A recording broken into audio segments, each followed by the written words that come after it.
Alors, nous enchaînons avec le coach Pape Thiaw. Mes félicitations, coach, pour cette belle victoire que vous venez d'avoir devant, devant le Soudan. Merci. Dites-nous, qu'est-ce qu'on peut retenir de ce match? Quelle lecture vous en faites? Oui, c'est un match qu'on avait bien préparé pour prendre les 3 points parce que on sait qu'on a un deuxième match très important. Donc il fallait passer par ce match devant notre public et chose faite. Et on gagne 2-0 contre une bonne équipe soudanaise avec une solidité défensive qui nous a posé des problèmes surtout en deuxième mi-temps. Mais voilà, mais l'essentiel était fait. On gagne 2-0 avec un clean sheet et c'est quelque chose de positif pour partir à la RDC. Les questions. Djibril. Il n'y a pas de micro, hein, il faut parler fort. Ah, Djibril, on ne vous entend pas. Hein.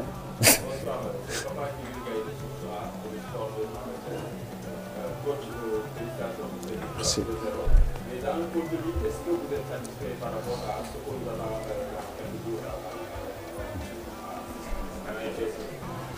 Oui, bonsoir Pape Djibril. Je pense que les matchs se suivent mais ne se ressemblent pas. C'est sûr que ce match en deuxième mi-temps, on pouvait mieux faire les choses, mais malheureusement, on est resté à 2-0 sur ce match. Voilà, mais l'essentiel, c'était de gagner ce match et on l'a fait. Et maintenant, on verra le match de mardi, voilà, parce que ce n'est pas les mêmes adversaires. Oui, Fallou.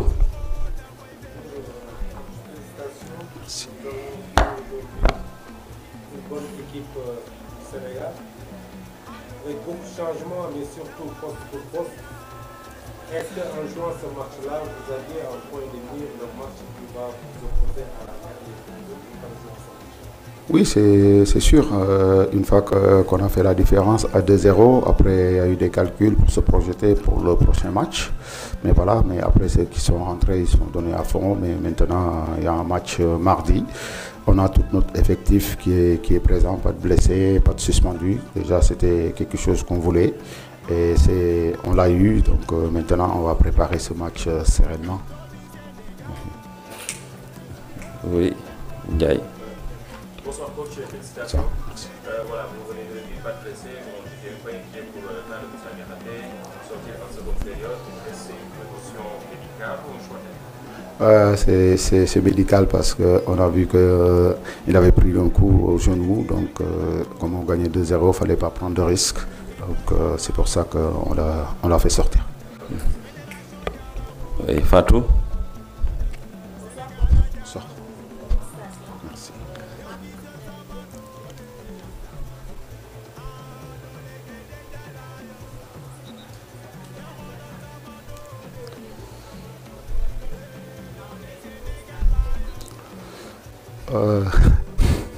Je pense que, est-ce que Sénégal joue un match facile dans sa vie? Je pense pas, c'est son statut qui est comme ça.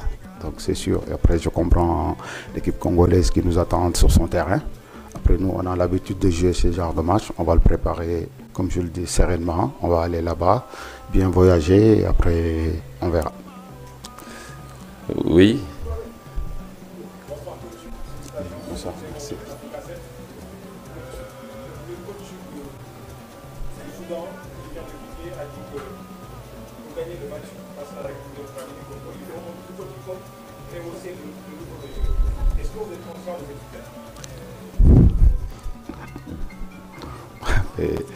C'est sûr, je vais prendre note de ça. Donc on va rehausser le niveau. Si c'est ça si c'est ça pour gagner Congo, parce qu'on fera tout, on mettra tous les moyens de notre côté, que ce soit technique, tactique et physique ou athlétique, on mettra tout pour aller chercher ces 3 points. Oui, derrière, oui. Merci. Merci. Vous vous présentez, s'il vous plaît.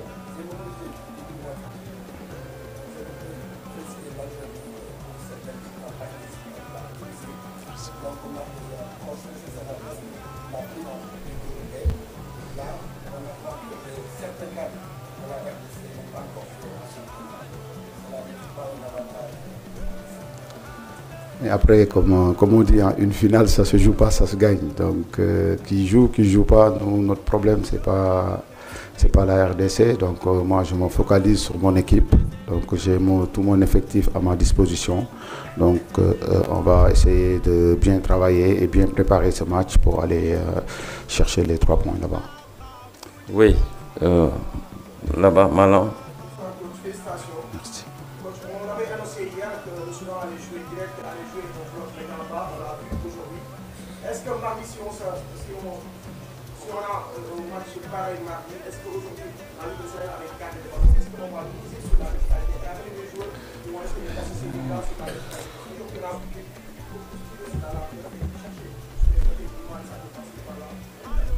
Ouais, mais après, ça dépend quelle équipe qu'on aura en face, quel jeu qu'ils vont nous proposer. En tout cas, nous, comme je le dis à mes joueurs, partout où on ira, on va pour s'imposer, pour imposer notre jeu. Donc on connaît notre jeu, on connaît nos phases de jeu quand on a le ballon et quand on ne l'a pas, et à la perte et aussi à la récupération, comment on doit l'utiliser. Et ça, c'est très important. Et c'est des principes qu'ils maîtrisent. Maintenant, il faut voir en fonction de ce que va nous proposer la RDC. La dernière question en français. Oui. Merci.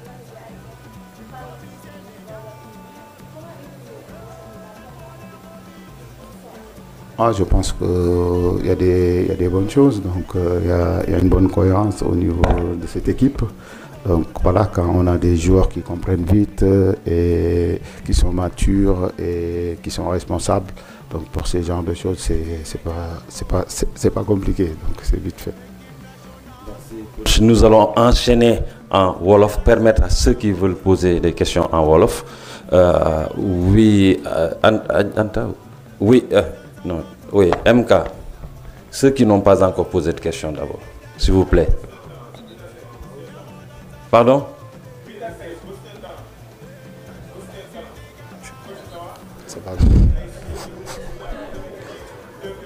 Wolof.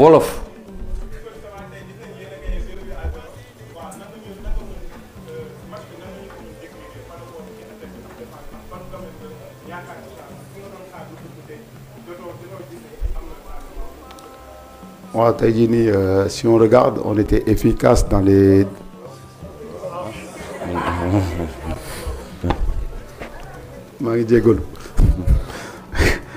tey jii nii gis nañ ni si ñaari surface yëpp am na efficacité parce que joué nañ match bi te jëluñu but ba pare teg si dugal 2 buts. C'est sûr que xam naa ni nit ñi bëggoon nañ plus de buts mais malheureusement il n'y a pas eu. Mais on va travailler dinañ si liggéey bu baax a baax pour prochaine fois bu ñu amee genre situation yi mettre plus de buts. Yeneen defal kooku kan la. waaw Fallou joxaguma la kii bi di da ngay forcer waaw waaw.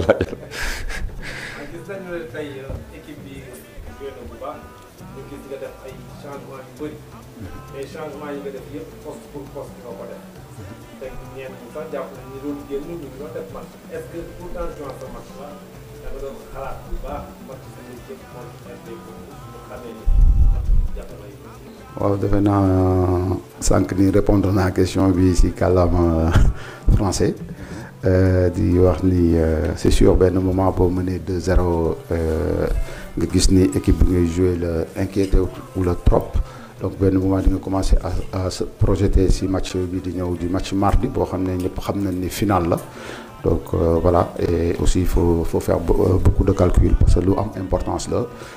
Parce que une finale comme lu ñuy wax rek ci football kenn du ko jouer dañ koy gagner donc moi dama préféré woon am sama joueur yëpp au moins xam na ban stratégie lay mën a teg pour pouvoir aller gagner match bi ñu nga xam ne dafa important te ba pare très décisif.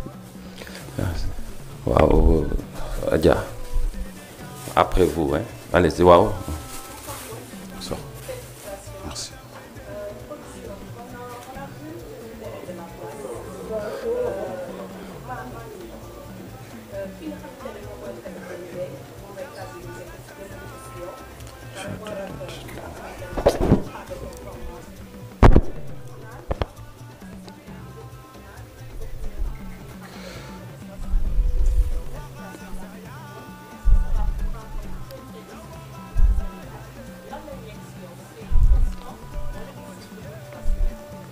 waaw xam naa ni Adja foog naa ni nekkoo fi woon démb pour si conférence de presse bi répondre na question yu ba mu fi génnee je pense que tey jii nii sooru Pape Thiaw amul solo sooru équipe nationale Sénégal moo am solo tey jii nii xam nañ ni final bu ñuy xaar fële sa Kinshasa man tey jii loolu ma ñor préparer sama équipe comme il faut pour dem aller chercher foofu 3 points comme tamit ni ñu ko defee contre le Burkina Faso ba ñuy xëccoo première place bi pour se qualifier pour la CAN. waaw ci gannaaw fële kookan la tur bi da ngay présenté wu waaw.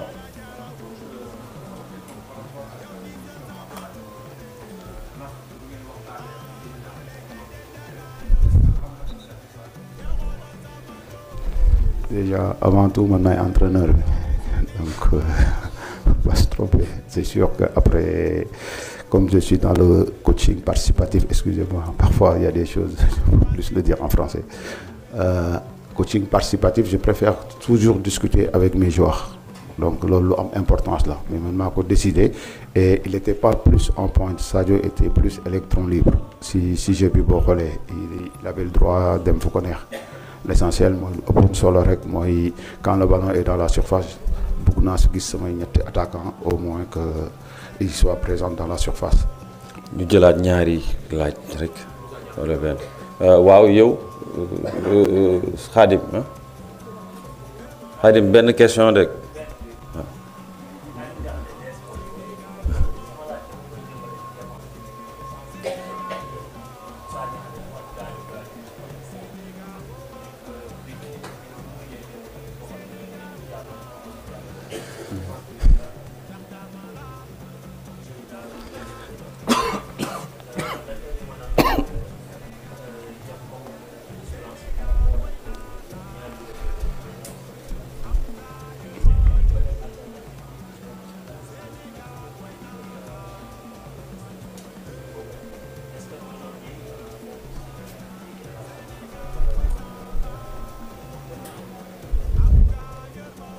tey jii nii dinaa la leeralal dara man tey bu may convoqué pour man je convoque 26 titulaires donc lu ci am solo la 26 titulaires Moussa ba ñu sentiree ni il pouvait continuer mënoon na continuer match bi mais dañu bañoon jël ay risques moo tax ñu génnee ko tey jii nii bu ñu xamee ni match bi ñu jëm Moustapha tamit comme nu mu paree wax na ko bu ñu ko joxee chance am da koy saisir xam naa ko parce que c'est jour boo xam ne yàgg naa ko topp et tey jii bu fi ñëwee c'est pour jouer et lu am importance la donc il a ma confiance à 100% fekkee dafa war a ñëw il sera là donc faut pas s'inquiéter parce que comme je l'ai dit au début ci début question bi 26 titulaires laa convoqué donc ku nekk mën na jouer du ma sax poser ay questions di xalaat kii bu génnee kan mooy dugg. waaw jeex na waaw jërë ngeen jëf.